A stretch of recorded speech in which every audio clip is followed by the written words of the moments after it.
whatalofa atu Samoa i lau whafonga i le nei vaenga le aso. Whatalofa atu i o tātou taitai whane malo, mai se o taitai, tonu o whioanga.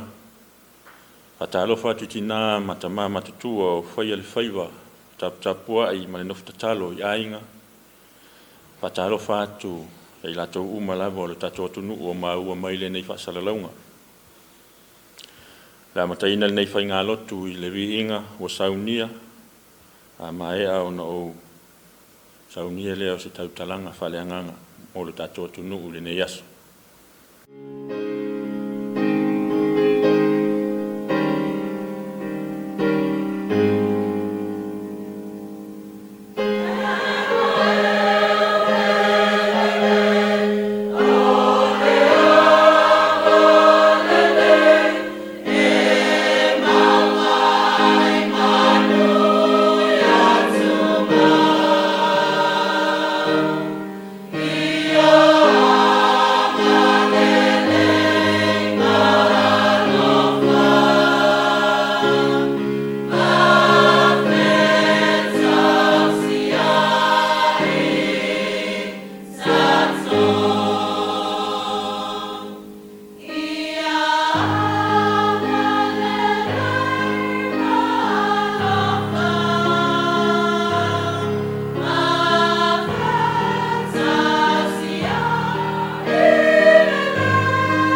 sa mo ai o tatou iai se lalolangi o tumu I whinaunga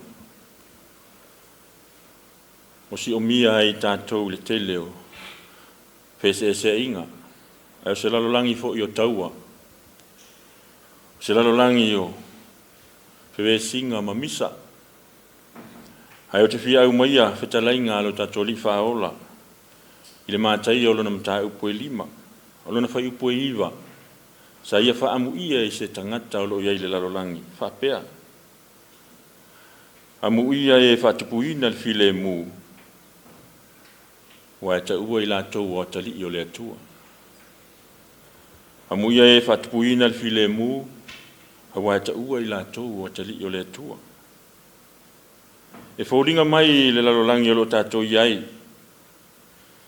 e ui lawa ne whasoa ina masi o mea I tātou le tele o whaese inga ai na wha amu ia lawa le wha aola I se tangata po ni tangata foi e wha tupuina le file mu le lalolangi a wa ta ua I lātou o tali I lawa o le atua sa moa le tunu pele a whai o tātou iai ma whaarupe ina I tātou o tangata kewisiano e ale o tātou tapua inga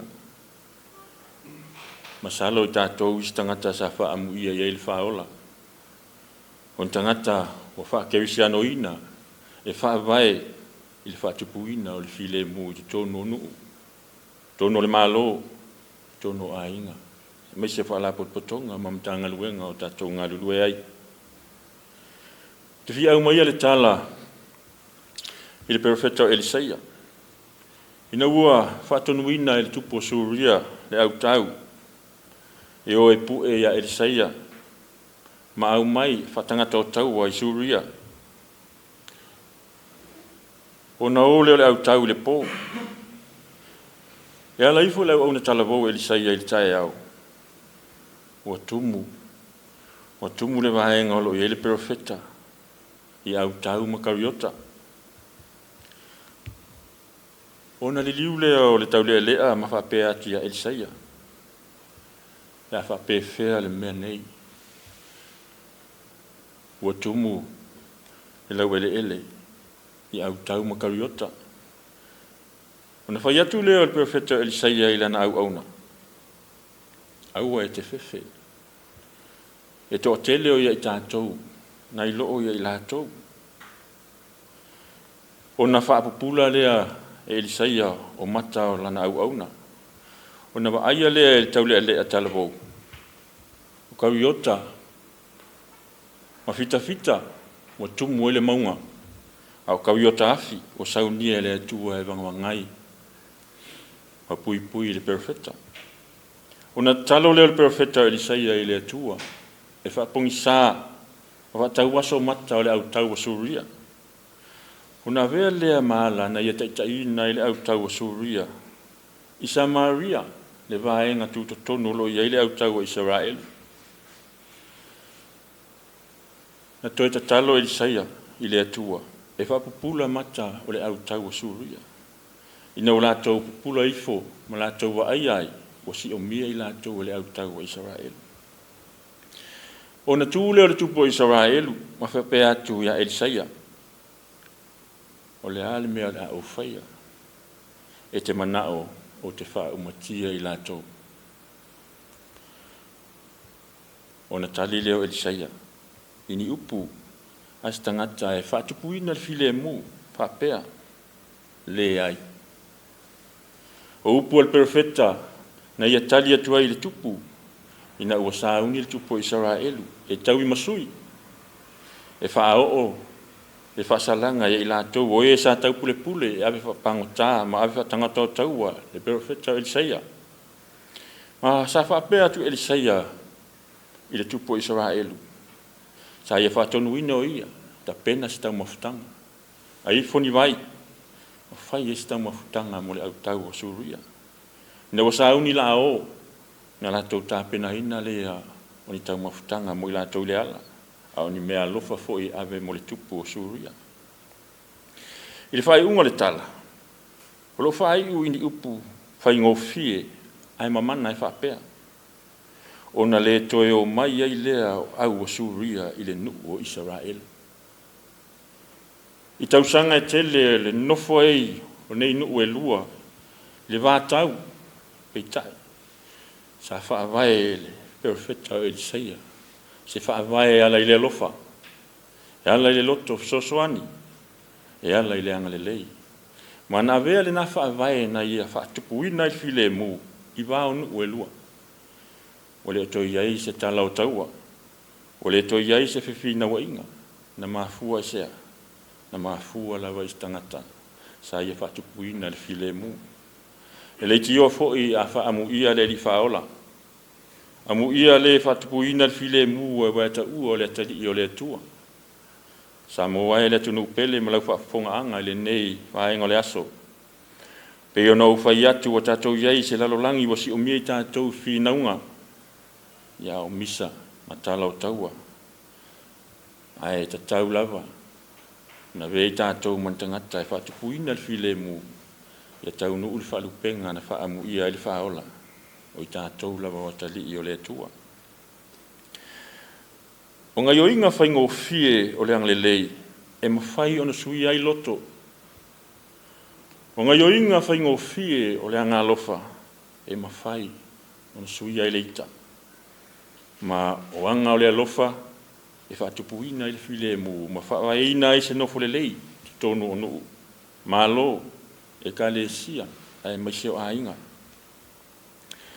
Ai le whataoto, a le tupo Solomona, na ia sau noa i whaapea i le mta upu se fulu ono o lona whai upu e fitu. A fia i ova i ala o le tangata. O ne whaatupuina lea e ia o le lenga maia. O e ita i ate ia. E fōlinga mai i upo Solomona, a fia i ova i tangata e whaatupuina le file mu. O na whaatupu le li o i ova le lenga mai umalava e feita i ate ia. Ia i le manatu sa moa i le nei vaenga le aso. Tātou te ala whai mai i aso umalava i le lei. Peitai, e le mawhai o na pongia le nā le lei ato toa. E a whea i tātou i whi ese inga. E a whea i tātou i waenga le aso i māsenga a o le loto i tafoi. Peitai, peta lai lava le li whaola. Amu i e lātou o e whaatupu file mu. Au e ta ua i lātou o tali o le atua. E mawhai o na tātou sa ili moni i avea, ma e whaatupu le file mu e ala i le whaatupu ina o le file mu i o tātou nuu. Su e le file mu mo i tātou lava e ala i le tongi ola i suke wiso. Ma tā la i atu le file mu i le lalolangi a o tātou alolofa. Whaasoa atu, ma wala aulia tangata uma e o mai ia ke wiso. O le vaenga lona lua e fia ave e se whaamatalanga sa moa i e whaatupuina le file mu. O le loto whaamangalo. O a whese inga. O a bebe singa. I e le anganga. A le loto whaamangalo. I le mawhai o na veo e mastangata whaatupuina le file mu. E se tangata sa whesili le li whaola. Anga le anga mailo uso i a te au mo u whaamangalo atu iai. E whaafia ea. Se i atu fitu. Tali leo le li whaola whaapea. O te le whai atu i a te oe se i atu fitu. Ai o te whai atu i a te oe, ia fitu ngā fulu ni fitu. E ile langona, e le mawhai o nanga leanga mai le aso, tasi se tangata, e wha se fulu. Ai a tātou fua, i le winga whake wiso o le whaamangalo atu, fitu ngā fulu ni fitu i le aso. Lona winga e wha se lau iwa se fulu, ona e whaamangalo atu, i e anga leanga mai a te oe. E ile langona ma le manatu, e whaawhainga tā o na tātou langona ina i o tātou loto. E a vea mastangata, whaatupuina le file mu. Ai whaawhainga o fie i le atua i o tātou manatu ma o tātou langona. O na whaao sofia se whaawai o le alofa, ma le whaawai o le loto whaamangalo. Ni e tātou au sia i le nā vaenga o whaamu ia Iesu i se vaenga o tangata. Amu ia i lātou o e whaatupuina le file mu. Wa ta ua i lātou o atali o le atua. o te whaia ili nei tautalanga ma le nei mawhauwhaunga whalenganga i le suafo Iesu Keriso. Amen.